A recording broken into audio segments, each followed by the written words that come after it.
President, ladies and gentlemen, I am indeed very happy to be present here today and to have the privilege of meeting and addressing the students who are the future builders of Pakistan.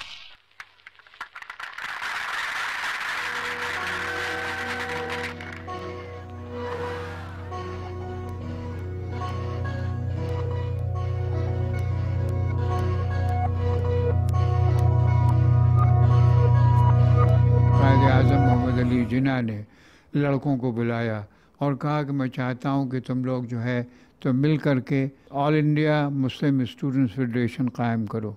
चुनांचे उन्होंने हुक्म दिया राय साहब महमूदाबाद को कि आप बराए करम इनकी मदद कीजिए। हमने कायम किया। अल्लाह के फजल से all India Muslim students federation कायम हुआ। कायद आज़म ने एक डोनेशन भी दिया उसके लिए। कायद आज़म ने आकर के उसका इनाग्रेशन भी किया और बड़ी अच्छी तकरीर की और यही कहा कि मैं पाकिस्तान का मुस्तकबिल नौजवानों के हाथ में देखना चाहता हूँ और दुआ करता हूँ कि अल्लाह ताला इन नौजवानों को इस काबिल करे कि एक वो बड़ी ममलिकत को चला सके। हमको ये सियासी मसलक दिया कि तुम जाके कोशिश करो, मुस्लिम लीग के झंडे तले खड़े हो और इंशाअल्लाह तुम पाकिस्तान बना लोगे। बहुत ही उसूली आदमी थे।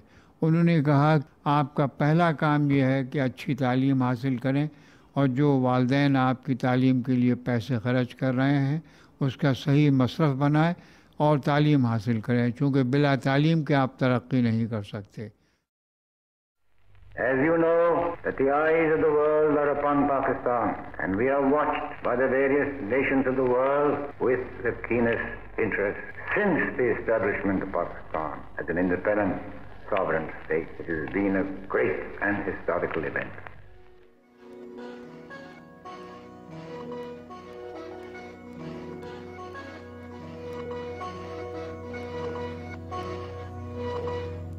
कायद-ए-आज़म ने करारदाद पाकिस्तान के दरमियान एक बात की थी कि if money is lost something is lost, if honour is lost great is lost, but if courage is lost all is lost.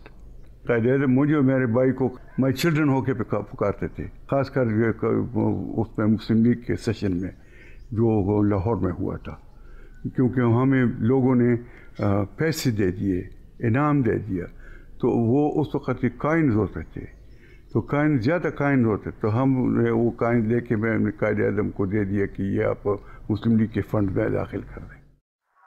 Pakistan हासिल करने के लिए हमने बहुत कुर्बानी की है, मगर हमें पाकिस्तान को कायम रखने के लिए अभी और कुर्बानी करने होगी। मुसलमान मुसीबत में घबराया नहीं करता।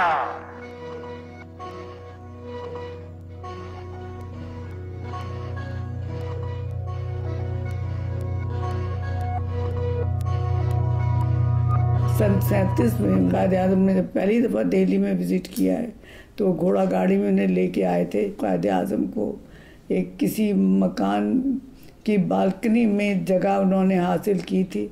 वहाँ से बैठ के मैंने सबसे पहले कायद-ए-आज़म को उस वक्त देखा था कि उनको देखने के बाद तो हम बस खुशी के मारे बस दीवाने थे। उनके मेज़ के नीचे घुस के उनके पाँव के पास बैठ गए। जितनी देर उन्होंने जलसा रहा 2 घंटे, ये हमारे लिए बहुत बड़ा ऑनर था कि हम उनके पाँव के पास बैठे हुए थे। आजकल के टीनर्स का जो अमिताभ को देख के हाल होता है ना, वो हमारा कायद-ए-आज़म को देख के हाल मैं तो कहती हूँ मेरे वालिद की तो हालत ये थी कि वो उनकी आवाज़ भी सुनते थे तो उनके आंसू बहने लगते थे, वो इतना इमोशनल हो जाते थे। Remember that your government is like your own garden. Your garden flourishes by the way you look after it and the efforts that you put forward.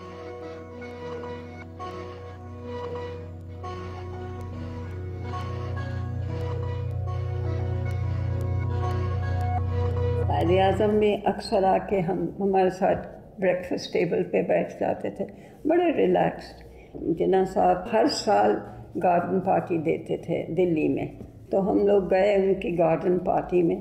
तो मेरे हस्बैंड ने उनसे कहा कि मैं मुस्लिम लीग नहीं ज्वाइन कर सकता क्योंकि वो सेक्रेटरी चेंबर ऑफ प्रिंसेस के थे, मगर मेरी बीवी बहुत एंथुसियास्टिक है। कहने लगे we are happy to have the better half. Because he was a excellent host. लोग अक्सर समझते हैं कि बड़े स्टिफ थे, मगर मेरा तो तजुर्बा ये है कि वो बहुत रिलैक्स्ड थे, कम से कम सोशली बहुत रिलैक्स्ड थे।